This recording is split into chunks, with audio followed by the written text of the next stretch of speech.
Okay. Okay. Thank you. I'm next going to have Bill Mattox of the James Madison Institute. Please come up and speak.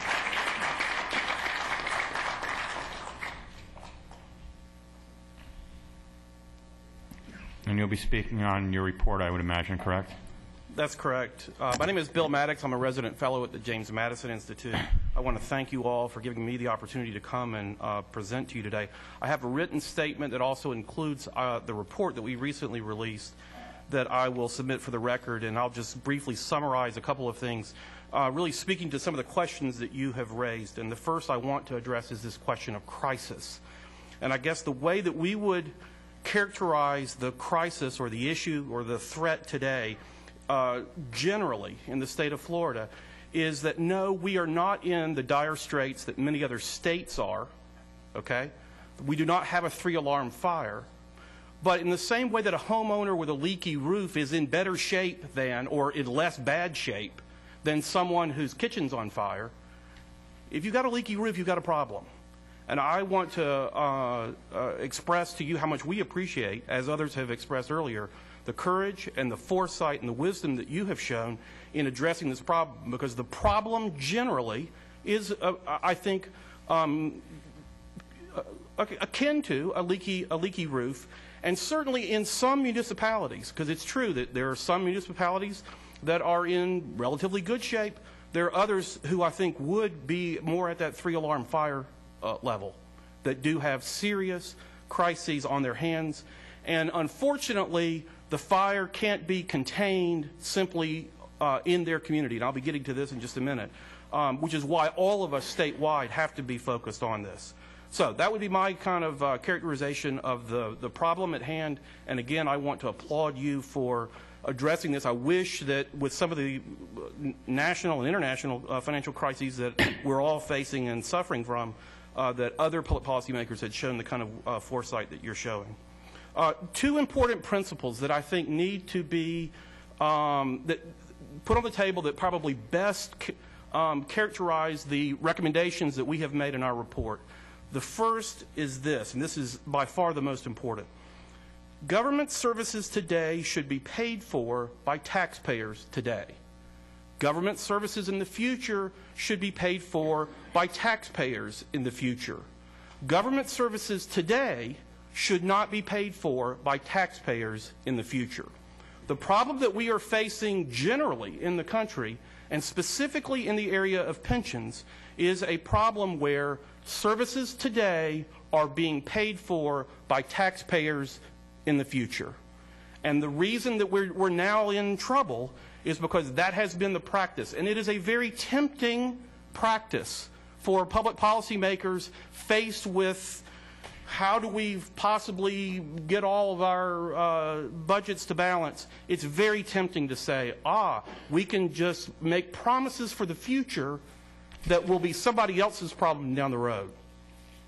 That sort of practice needs to cease, and I, again, applaud your efforts to address this by looking very seriously at defined contribution plans, because I believe that that is the best way for taxpayers today to pay for services today and to know that they have adequately compensated government employees through what is paid out today rather than by future promises.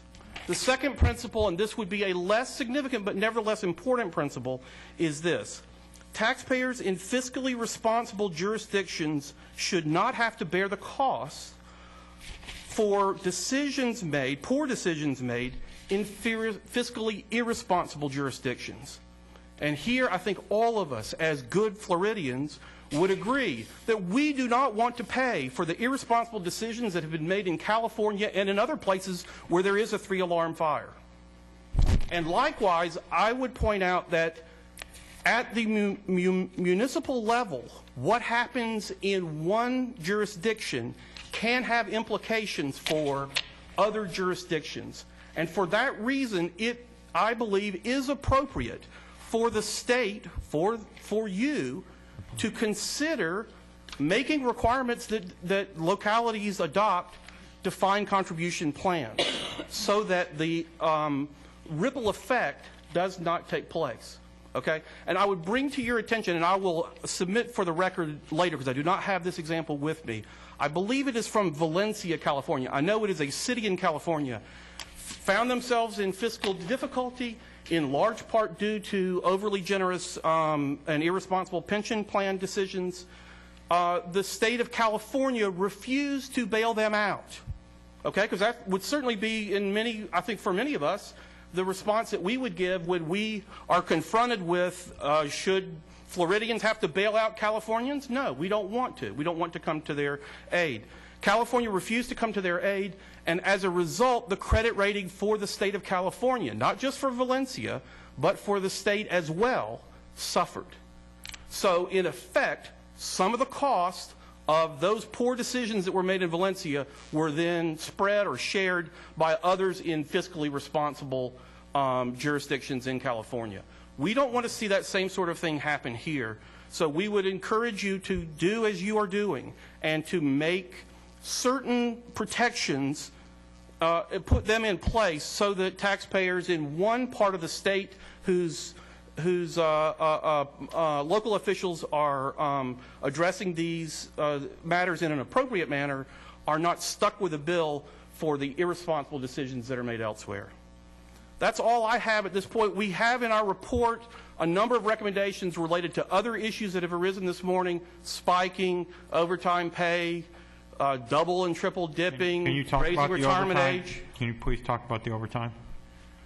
We do not believe that overtime should be something that is part of the pension package, because for the very reasons that we just laid out, which is you have with that the potential for costs to not be predictable, because the last year of someone's employment can greatly affect what sort of pension outlays they then are entitled to.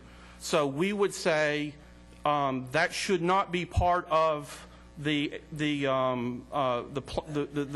pensions going forward, and that obviously spreading years for those that are being grandfathered in with the defined benefit plans, we would say that you need to spread that over more than just a single year and make that a much longer period of time so that you get averaging of pay rather than just one last year. And I would say as well, beyond overtime, that the same would hold true for sick leave and all the other sorts of things that might get thrown into the mix that could cause a spiking in pension benefits.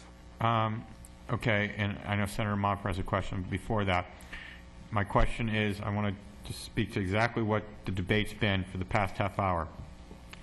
Is some of these issues, such as overtime, are they causing some of the crisis that we're seeing in some of our local municipalities? We just heard that it's not the cause of it at all.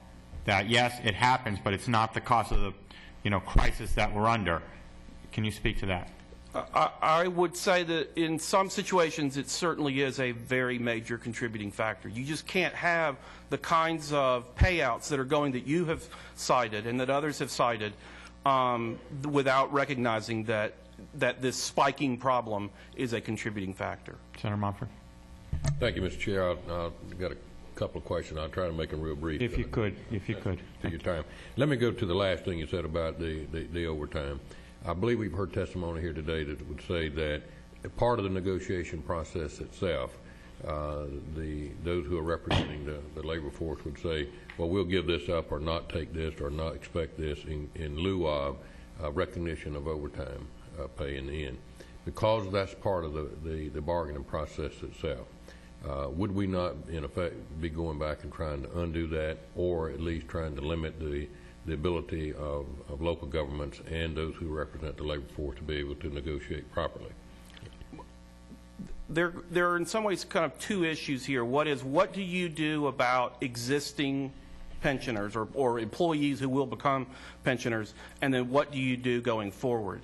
If you can lay down a marker going forward that we move to defined contribution plans, then these sorts of problems in a certain sense take care of themselves. And at that point, then the negotiations are over how do we want the current cost to be meted out. Is it with greater regular pay? Is it with certain overtime? Is it with X amount of pension contributions? But the cost will be, the costs today are paid today is the key principle. That going forward will solve a lot of these problems.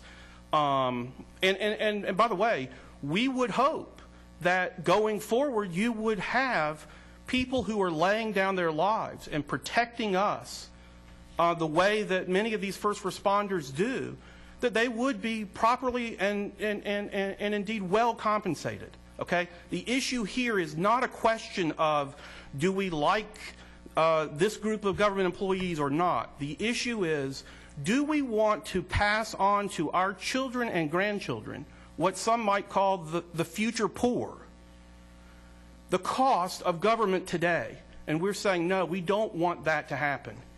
Mr. Chair, as a follow-up, I believe that was your first principle, pay for it today, not pay for it tomorrow, and so on and so forth. That's so right. With that in mind, are you suggesting that, like in school construction, you not bond future taxes to build schools, that you wait? I'm speaking to these issues today. You'll find, again, in our report, a very important discussion of these issues in their entirety and complexity. The report is written by Randall Holcomb, an economist at FSU, and I would defer to his judgment and wisdom on that. Thank you. I'm looking forward to reading that. The third and final, Mr. Chair, is that, and I'm not trying to throw gas in the fire, on the fire, and I'm sure not trying to get in local government's business, and we got our hands full with this.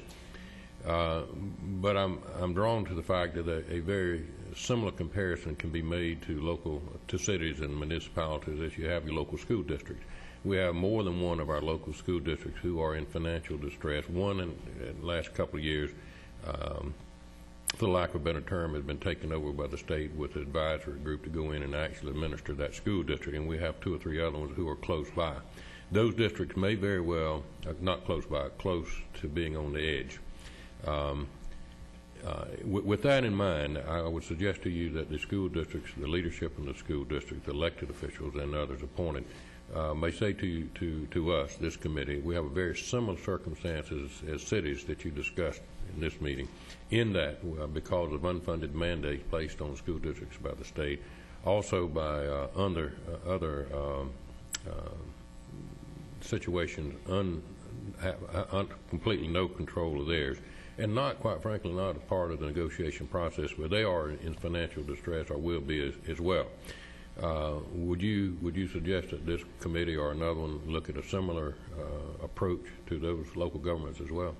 If your question is, do we believe that there is too much meddling in education at the local level by officials at the state and perhaps especially the federal level, the answer would be an enthusiastic yes. We would see that there are too much meddling, too many mandates. The one thing I would say on this that I think in some ways makes this particular case with pensions unique is the fact that what happens in one locality does, in a certain sense, what happens in Vegas doesn't just stay in Vegas, okay?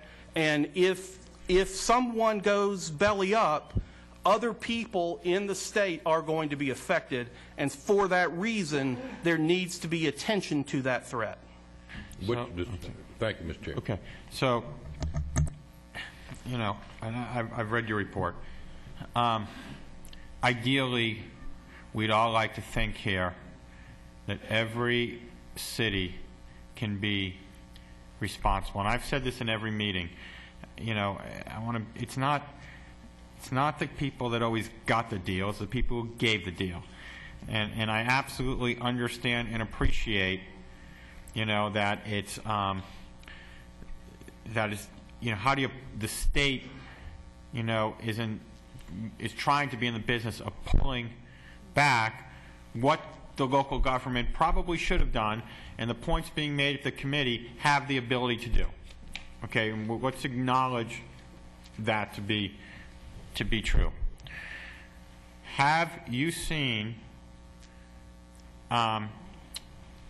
there's a lot, there's a lot of examples out there where the local governments haven't done what they're supposed to do, and because they haven't, all of us as taxpayers are going to pay the price. So there's a difference between what they can do statutorily and what they are doing from a practical manner. And because they may not intersect, we are in a position right now of crisis. Is that accurate? I think so. I think you're right on. Okay, Senator Bogdanov. I just have a couple questions trying to clarify some stuff. I guess some comments were made before that the city's in financial crisis. It really has nothing to do with their pensions. Would you agree with that statement? Like the city of Miami, for instance, would you agree with that statement, that it's not a contributing factor? I can't speak to every particular municipality in the state. We are a state-based think tank. We primarily focus on state issues rather than local. So our expertise on this, that, the other is not as great. However, we have looked at enough places with serious problems who are making enormous pension payouts that would cause us to say, yes, there's no way that one can come away and from looking at this situation and say pensions aren't a contributing factor. And the mere fact that you've got people coming to you saying, 60 and 80% is being absorbed by this, part of the reason why we have a concern about this isn't simply to protect the interests of future taxpayers, of our children and grandchildren, but it's also to ensure that citizens today get the services from their cities that they need. And if pension benefits are absorbing huge percentages of the local budget, that then threatens the local government's ability to provide the services that citizens need. So, yes, there is a problem. I can't say that in every single situation statewide where there is a fiscal problem at the local level that pensions are implicated, but there are enough situations where that is true that your interest in moving forward with legislation is merited. Senator Bogdanov. I guess maybe the cities and the counties need to step up to the plate here. I think we're making a lot of assumptions on financial crisis and position. Obviously, no city wants to stand up and say, oh, by the way, just want to let you know my city's in financial trouble because we did a bad job. And it's not necessarily the sitting commissioners, it's what has been done historically. But in order for us to have an honest debate on this issue, we need the cities, whether it be the league or cities, to step up and tell us specifically why they need this reform and what's happening in their city financially. Because I think we're making not a lot of assumptions and guesses, but I honestly believe, and it's probably more anecdotal than anything else, that pensions are a huge part of their financial problems, a huge part. But I don't have their bond ratings and whether or not the pensions and all of those issues. We need to have a little bit more facts and figures, and I think we can move the discussion forward and not necessarily having those that are part of the pension tell us, oh, it has nothing to do with it and we're all fine and we collectively bargain and everything's an even playing field, which I believe we all don't believe to be the case. But we're about to take a big step here and infringe on local governments, their ability to negotiate pensions. And I think that we just need to have more information. And I would ask the cities, the League of Cities, and individual cities to step up and be straight. Let me just say that I've been reluctant, much as others have, to call out particular municipalities. But as you go forward and look, if you would be interested in particular places where we think you might want to pay particular attention, I'd be happy to share with you certain municipalities that we have found where the problems are quite serious. It's either a crisis or not. Senator Bogdanov, a lot of, unfortunately, and this is why the transparency part of the bill became so important. We asked Amy Baker, our legislative economist, to try to come up with that report. Fortunately, many of the cities haven't reported post-2008 when the real crisis hit, or we can't get our arms necessarily around it. So we're driving a lot about what some of the mayors are telling us. I can tell you in 2008, 2009, there were 2 counties that had deteriorating financial conditions. There was about close to 20 cities, municipalities, that received management letters of deteriorating financial conditions. I'm assuming, and I think properly so, it's a lot more than that, because we don't have a lot of the 2008 data of the market collapse.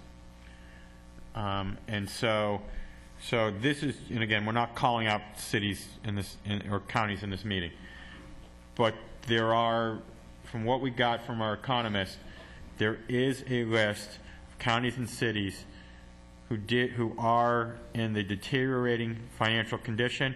There are a list of counties, and 1 county and a handful of cities that are considered financial emergency condition at this point. And so that's based upon the rest of the state not really providing us with the 2008 data. I will say, to your point, in terms of the League of Cities, you know, what I'm not interested in hearing is, and I think what you said, or maybe all of us, is for folks from the League of Cities to come up and say, well, my city's great, but we all have this problem. And so I think we do want to try to dig into, can we get a city to come up here that says, I'm not great? And again, it may not be because of the existing commission, right? This goes back. Almost surely wouldn't be. It almost surely wouldn't be the existing commission. It'd be previous commissions over time giving out additional benefits. But it would be very interesting at the league level, and I have a number of folks from cities here. Unfortunately, we're running out of time. Understood. And so I think that's a discussion that we need to continue. Like Craig, there's one. You have someone who can't speak here on that issue? Mr. Chair? Okay. I mean, because here's what I need to know. It's either a crisis or not. Pensions are contributing to the crisis or not. And if that's the case, then I do believe as a state and partners with our cities that we have an obligation to help them out. This is not punitive. It's not like you got yourselves into this mess, get yourselves out. If we have an opportunity as lawmakers, we share the same constituents to help, I think we should. But we need to know if it's a crisis. And this gentleman is saying it's a crisis. But there's no empirical data. Calling out the city. So we have someone who's willing to speak to that right now. Forrest, thanks. I'm a councilman from Fort Myers, and distinguished chairman and commission. Appreciate the chance to say this. I don't think you're going to get many people to say we're in a crisis. What we're going to say, we're in a brutal situation. 2 years ago, before I came on the council, we went to the reserves. We raised the millage to take up for the decreased property taxes, and we laid off 10% of the employees. Sure. Again, the question, I want to be clear. The question is the pension partially responsible for it? So please get to the crux of that question. Is the pension partially responsible or fully responsible or not responsible? Partially responsible, and it's brutal. And we get through the brutalities, it will be critical. And can you explain how the pension is responsible? Probably not quite as good as some of the professionals that do that, but I know that the insurance premium causes the problem, and it causes the increase in the benefits, and we can't get a handle on it. Here we go.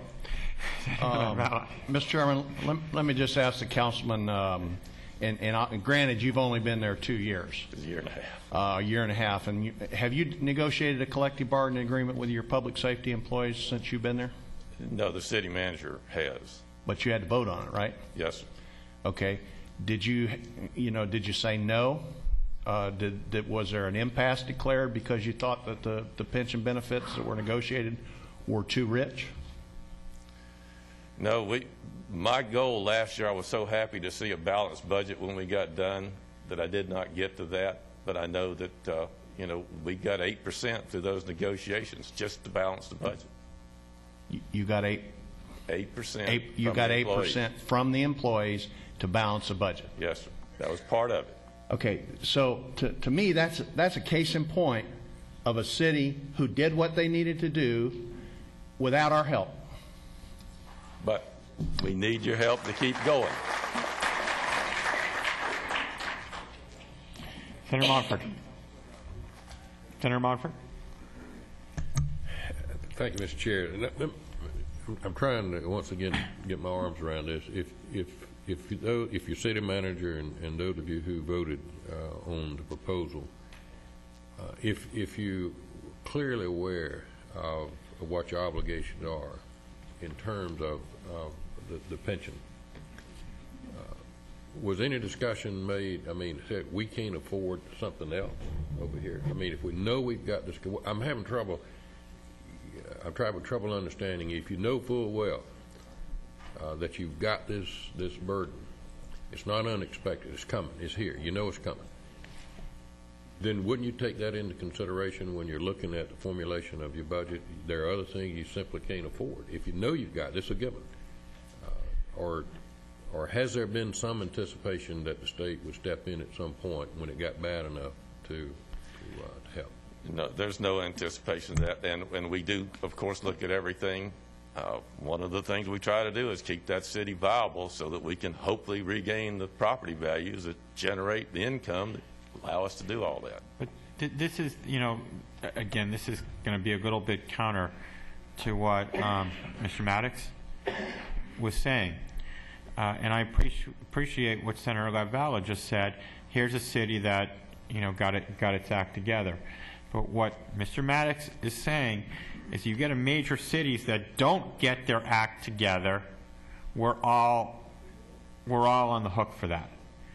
Right? This isn't about one city getting its act together, and as much as we can commend that and appreciate that, and I'm sure that was the work of collaborating, with the stakeholders, of the city, it still doesn't change the thought process that Mr. Mattox is saying, that if certain cities don't get their act together, and maybe they're so far beyond at this point, quite frankly, that it's very difficult to get their act together, we are all going to feel this. And Mr. Mattox, and you just step to that, then we really got to move on, guys.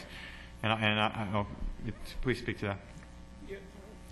I guess the thing I would say is that if you were to have assembled a group of people in, say, 2007 and asked them if overinflation in the housing market was yet at crisis levels, you would have probably found many, including myself, who want empirical data, to be slow to ring alarms too loudly. But I think we all know what happened. And I guess the thing that I would say here is that we can see what has happened in other states, and we can see the problems that have been caused there. And many of the municipalities in the state of Florida have practices similar to those in other states that are in far worse shape than Florida is in its state retirement plan. And for that reason, I do think it is appropriate for folks to perceive that we are on the brink of a potential crisis, and to say we don't want to see happen in this sector what previously happened in the housing market. Okay. Senator Margolis. I don't know your name, I'm sorry. Mr. Mattox. Okay, Mr. Mattox. Do you agree that a lot of this has been created because of the downturn in the real estate market, the non-collection of ad valorem taxes from, and certainly in Fort Myers, it's really bad. I know the foreclosures over there are bad. It seems to me that where the non-collection of ad valorem taxes is happening in the city of Miami. City of Miami has all these empty buildings. I live there, I know, and I have to tell you that it's all as a result of this recession. It's all a result of the downturn in the real estate market. And I hate to see firefighters and police officers become the victims as a result. I mean, they're still protecting us. And they've become the victims. They gave back 8%. They're paying for their retirement. We're not paying for our retirement. None of the state employees are paying for their, but they're paying for Next their debate. retirement. That's the problem. That's No, the next debate. and you make an excellent point. We do not want to see the future. We do not want to see reforms on the put in place on the backs of policemen or firemen. No, we want our first responders to be dealt with appropriate, but neither do we want our children and grandchildren to bear the cost. And I guess what I would say is, you're absolutely right that there has been a downturn in revenue because of the downturn in the economy. All that suggests to me is all the more reason for us to adopt pay-as-you-go sorts of policies so that we don't find ourselves in situations where we have all of these promises that have been made to in previous years and can't fund the vital public services that are needed today without somehow saddling our children and grandchildren with the cost in the future. Okay. Yeah, Senator. Do you think? I mean, these are guys who risk their lives. Do you think that? I mean, it really kind of takes my breath away. Putting them in a situation that's untenable, that they will not have enough to live on at the end of a 25-year career, is the way you want to treat people who put their lives on the line. That's the issue. Mr. Chair. Senator, pardon me. Okay, I gotta respond to that. Our military doesn't get sometimes the benefits that the police and the fire do. So, I mean, and believe me, I absolutely respect what they do every single day. We are not talking about not giving them enough money to retire. We're not talking about, slitting everybody's throat here. We're talking about reform. And I think as government, and this is my biggest frustration, and I dealt with it when we passed the SMART cap, and that is that people say, well, what are you doing it for? We have a downturn in the economy. We don't have the revenue. Well, we shouldn't be crisis managers, and that's what we are in government. We are crisis managers. So if we want to wait till it becomes a crisis, then we're going to end up passing something that's probably not going to be as thoughtful and not as balanced as we would like it to be to protect, the local governments. But I would urge everybody to kind of look at the military retirement, which is not near what some of the local cities and counties have given, and consider the fact that let's not manage under crisis. If we think it's going to go down, if we have other examples in other states, let's use it. Let's not put ourselves in a position where we come back in 1 or 2 years and we're passing laws under crisis. Mr. Chairman, I make one more comment. Just one more. Be brief. That's just about where we are in Fort Myers, and we need your help so we continue to try to do a good job. Thank you. Thank you. And I would just echo and say that's the best summation that I can probably give to my remarks this morning. It's very well put. Okay, and I'm going to ask one more question, then we're Okay. done with this. Do you think that if we don't get our arms around this, we could see something like we saw in the 2008 market crash? I do. Okay, thank you. I feel that's Thank you. okay.